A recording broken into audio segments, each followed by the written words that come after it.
13 Bannerman Road is where Sarah Jane Smith lives. And it's home to things way beyond your imagination. Scanning for audio.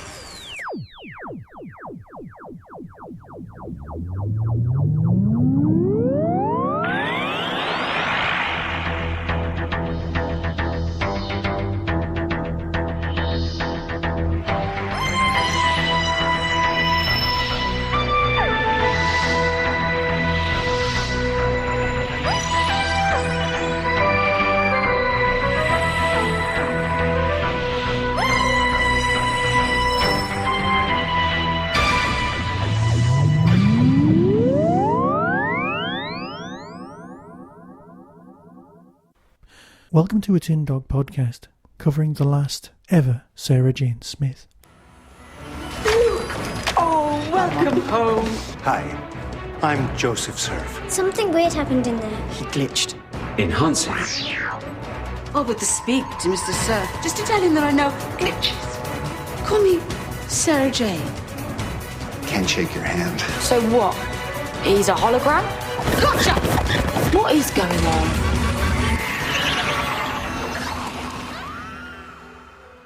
I'm doing this without notes because every time I've sat down to write some notes, it's all gone pear-shaped. The reason isn't that it was a dreadful story, far from it. It's just that I become slightly teary. Yes, I'm a 21st century kind of guy and will admit to that sort of thing, because I'm going to miss Sarah Jane. Hell, the whole world's going to miss Liz Sladen. Sarah Jane was an important part of my childhood, and the Sarah Jane adventures were a link for me with the original Doctor Who series. It felt more like the classic series than new Doctor Who does. I enjoyed it, well, in some cases with this last season, season 6, or whatever you want to call it, Smith Year 2. I've enjoyed the episodes of Sarah Jane Smith, well, slightly more. That's not to say that Doctor Who's bad. God, I would never, ever say that. It's just Sarah Jane Smith was just so great. But to think that this is the last ever story, well, it brought a tear to my eye in the last few moments. There's a montage sequence that it closes on that just really tugged at the heartstrings. It's not like they could film new footage, so it has to be a montage. But when that final word came up, forever, it just hit me like, not like a steam train, but you know what I mean. It hit me. Not that you need to know these things. What you've tuned in for is in-depth reviews and analysis. Well, yeah, it was an acceptable story. Luke was back, and that was fine. He had some bonding moments with Skye. Again, fine.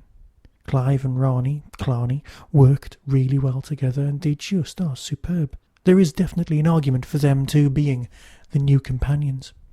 Now, life after Sarah Jane Smith is something that has been bugging me. Now, the idea of the Jo Jones adventures is perfectly acceptable, but isn't she of a certain age? No, my money, and of course this won't happen, so just ignore me if you want, would be on the Dorothy McShane adventures, the hard-bitten industrialist that is Ace, trying to save the world. Just turning up to try and sort things out. It's a spin-off we could all go with. Now I know there's arguments against it. Only 3 million people saw the Seventh Doctor's time. Sarah Jane Smith was an icon. But how many kids growing up these days could even remember Sarah Jane Smith unless they'd gone away and looked her up? Yes, Sarah Jane had been in School Reunion, but I'm sure we could come to some sort of arrangement if you wanted to do that sort of thing.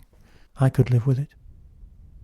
It won't happen in these days of BBC cuts. We're happy to, well, retain the original series, on the subject of which, as of today, being Halloween, oh, happy Halloween, by the way, there is 54,045 signatures on the Save Doctor Who Confidential petition. Now, obviously, the deadline was today, because that's what's going to the BBC this week, to be presented to the people on Points of View, the head of BBC 3. He'll probably just give us some platitudes. I will keep you informed on that one as soon as the series has been on, for especially our brethren in America may have no idea whatsoever what we're talking about. That's not important. What is important is that we've got so many signatures. There's still time to sign. Feel free. And there may be something in the air, something that sounds almost familiar. More on that soon. Getting back to Sarah Jane. The story itself is fairly pedestrian. It would be perfectly well placed if this was a 6-story series. It's not. This was down as the last ever. So obviously it had a lot to live up to. We actually had titles, I believe, at one point for the next 3 stories, the last one being Goodbye, Sarah Jane. We'll never know what they held. We'll never truly know. But that's fine, because I have a plan, and I'll discuss that in a moment, but I keep veering away from talking about the story. Yes, it had similarities with the whole bubble shock story, corporate takeover, alien intervention, all that, but at its core, it felt like something I'd seen a long time ago by Russell T. It felt a lot like Dark Season. Ringing any bells with anyone? It's awfully good. Get it on DVD. Century Falls is scarier, but Dark Season has a certain Servalanic charm. And if you've seen it, you'll know exactly what I mean. It's just great. It's Russell T trying to make Doctor Who without the Doctor or anyone else. For kids, it's brilliant. And yes, there's computers being given out or being sold or being promoted. And at the beginning it felt like that. But not quite. The guy out of Gimme, Gimme, Gimme, and I'm sorry, but that's who he'll always be, Constable Goody, was just really good. Facially, his performance is genuinely acceptable. I know he has made a few missteps in his career, not least to say the last series of Thermo Man. But here, very good performance. Comedy, wit, power, megalomania. Calling him Master just kind of made everyone smile. And then, of course, the Jawas. It really did feel like the inside of a sandcrawler.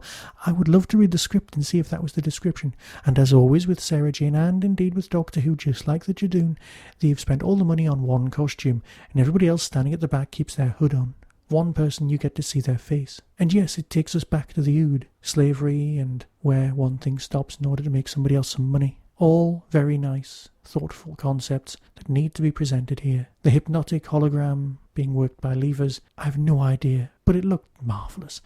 And if anyone's playing the Team Dog podcast drinking game, have a drink when I say the word steampunk for one more time.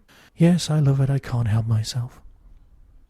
So yes, a perfectly good story for the middle of a series, not particularly the best story to go out on, but still fine. The last montage, tear, throat, yes. Not going back to bullet point reviewing, they went down terribly badly, if you remember that sort of thing. Actually, in staying that, bullet point podcasting I think has a place somewhere, just perhaps not here.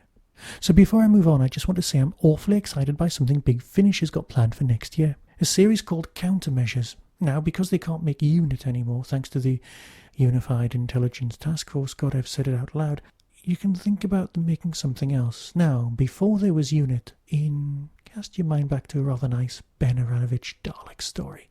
There you are. Coal Hill School. Chunky. Yes, you've got it. Now, imagine the cast of that without the Doctor. That's Countermeasures. Part Proto-Unit, part Doomwatch, part Its Own Creature. Simon Williams is back. Hell, the entire cast is back. I'm quite excited by this. It's going to feel like Quatermass, but good, and Doctor Who-y, and really nice, and a young Lethbridge Stewart could turn up played by someone else. No, sorry, I shouldn't be saying things like that, because it's set in 1965, which should be the year before the invasion, but not quite, and oh, my brain's exploding. Let's not talk about unit dating, it's going to spoil everything.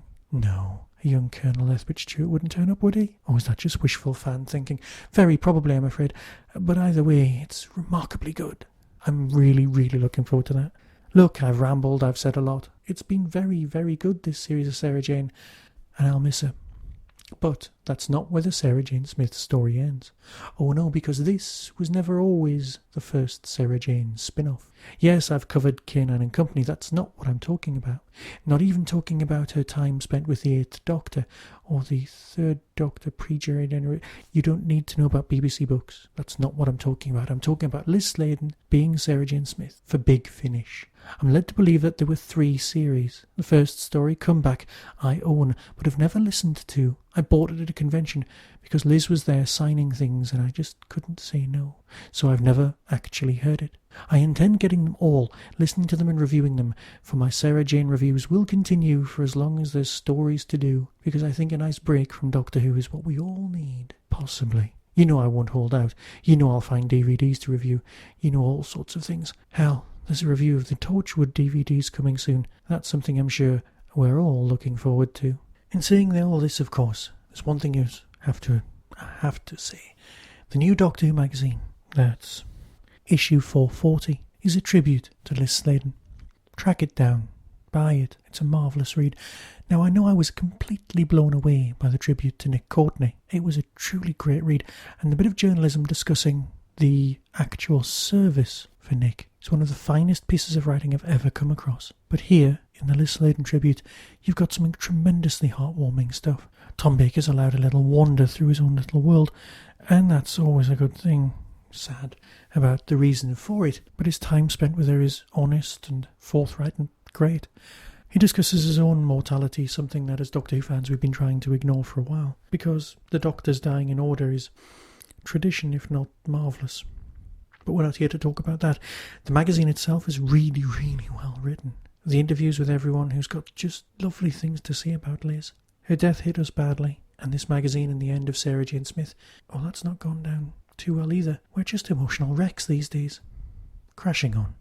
So I'll fade away and get on with editing, or at least finding some old interviews with Fraser Hines and Nicola Bryant and putting those on the feed. So until next time, until very, very soon, be seeing you.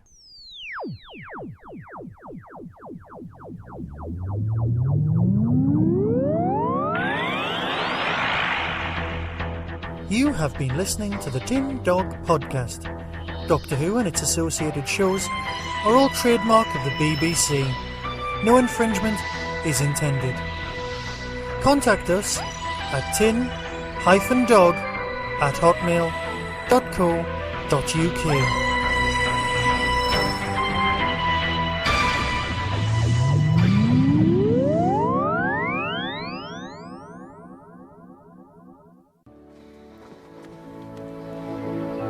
I've seen amazing things out there in space. But strange things can happen wherever you are. I have learned that life on Earth can be an adventure too. Mom, look! In all the universe, I never expected to find a family.